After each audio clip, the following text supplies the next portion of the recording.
work and stuff that we have to get done, that we forget the more important things going on. And I say that and you're going, yeah, I know, Jeff. And we all know that. Every now and then we'll hear a story or we'll hear a song or we'll hear whatever that'll make us back up and remember there's a bigger world out there. But we get focused. We get tunnel vision, and that's what we do.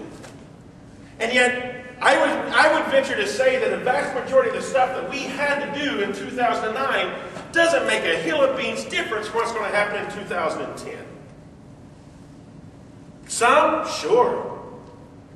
But the stuff that was so important that we had to get done, can you remember any of it? The stuff that had to get done back in October. You remember that, right? The stuff that you had to do that took all of your energy and everything that had to be done back in May, right? Not so much. We get so focused on the have-tos and the accumulation and all the stuff that we get focused on, we forget the bigger stuff. And then you get this reminder of this parable where God says, you know what? Tonight's the night that your life is diminutive.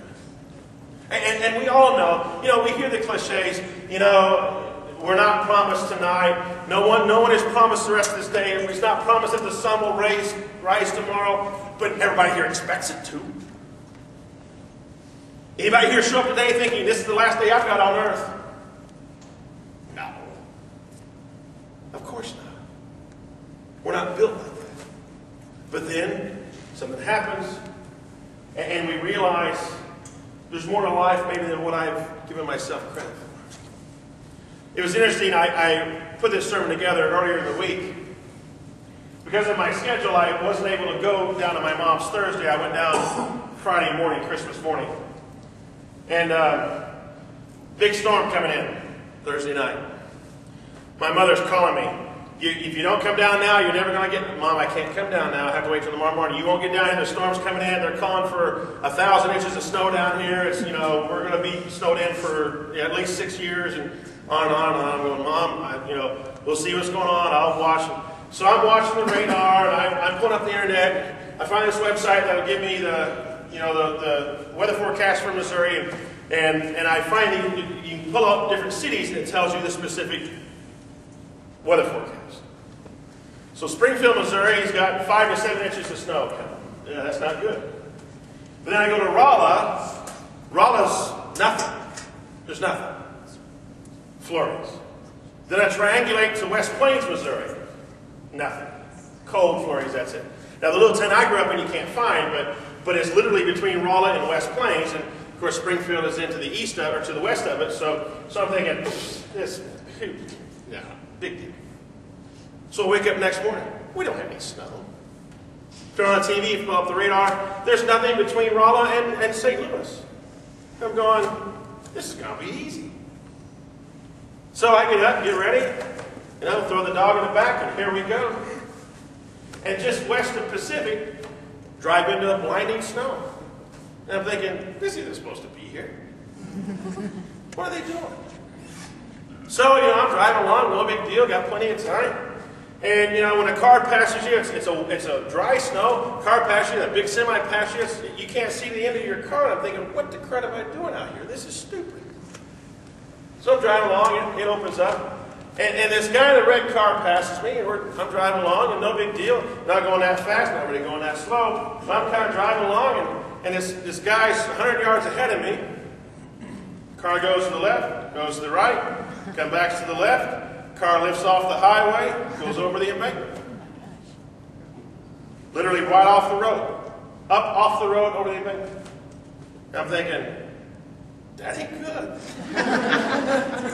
I mean, it was almost a surreal moment where I'm just driving along and I was looking straight at the car, and I'm just watching this car fishtail. I'm thinking, man, that's bad. And then the car literally lifts off the highway, goes over the embankment. And I'm going, oh my gosh, what the world's going on? And I'm slowing down, and I'm calling 911, and I'm backing up, went over an embankment, there's a guardrail there, and I'm going over, and I'm thinking, I'm praying as I'm going, God, let me think how I do CPR again, and what's going to happen, and how bad is this going to be, and I mean, when he hit the ground, the snow went everywhere, I couldn't see where he went, or what happened to the car, or anything, and I'm coming around, and the car's sitting on its wheels, and it's down, there's an outer road, it's kind of sitting there by the outer road in the ditch, And I'm thinking, okay, I don't see bodies out here. I don't know how many people's in the car coming up. And I can see the head of this guy in the driver's seat. And I'm thinking, oh, dear God, please don't let anything come through the windshield and skewer this guy. I don't know what I'm going to come up on. Get closer. The windshield's fine. I get close enough to see this guy's on a cell phone. And I'm thinking, what is going on? And I'm hitting the car to make sure he knows I'm there. Opens up the door and gets out, and it's this 20-some-year-old kid. And I'm going, are you okay? He goes, man, did you see that blankety blank, blank, blank, blank, blank, blank? Did you see what that car did to me? I'm going, are you okay? Do you need to sit down or something? Goes, oh my gosh, blah, blah, hold on to a string of expletives. Yeah, Mom, I'm here. Let me call you back. I'm going, Mom, that was great. Mom to hear that. What are you doing? Are you okay? You need to sit down or something? No, man, I'm fine. The car's going to need a wrecker. Are you okay? Because that looked pretty wicked. And, hit a patch of ice, the gust of wind, picked that car up, put it right over. I thought a barrel roll.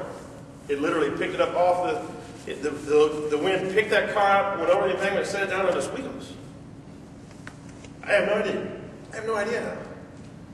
And I'm going, and the car never rolled, never turned, never whatever. He drove right down a culvert, right down to the end, and stopped in the mud. And he said, I'm going, are you okay? He's going, yeah, I'm just calling my family, so I'm going to be late. I got to get a record. And I'm going, well, I've already called ambulances, buddy. You need to, I don't know what, you need to kind of, or you, I'm thinking this guy's in shock or, brain dead or something. I don't know what he's doing. So I'm there and it's freezing and the ambulance is coming and he's going, I'm fine. And so I, literally get back in the car and drive on down the road. And I'm driving down thinking, going to preach this sermon on Sunday. I could have watched a guy die right there.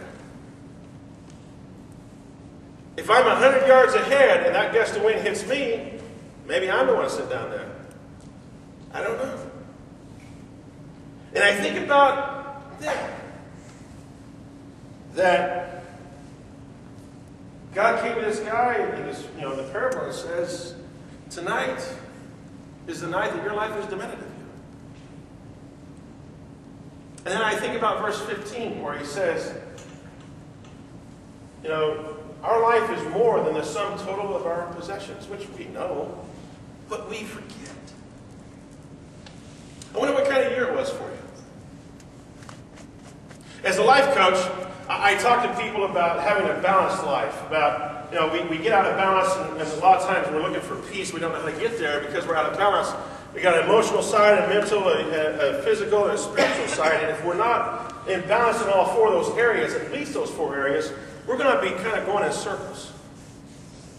I wonder, in the 2009, how did you do physically?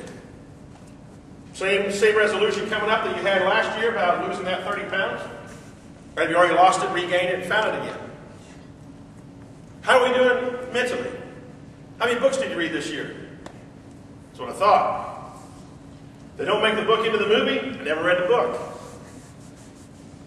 Emotionally, how are we doing? Still carrying the baggage we've been carrying for years? Or did you figure out a way to start working through that? Spiritually, I wonder, are you where you were at in 2008? Are you more than what you were?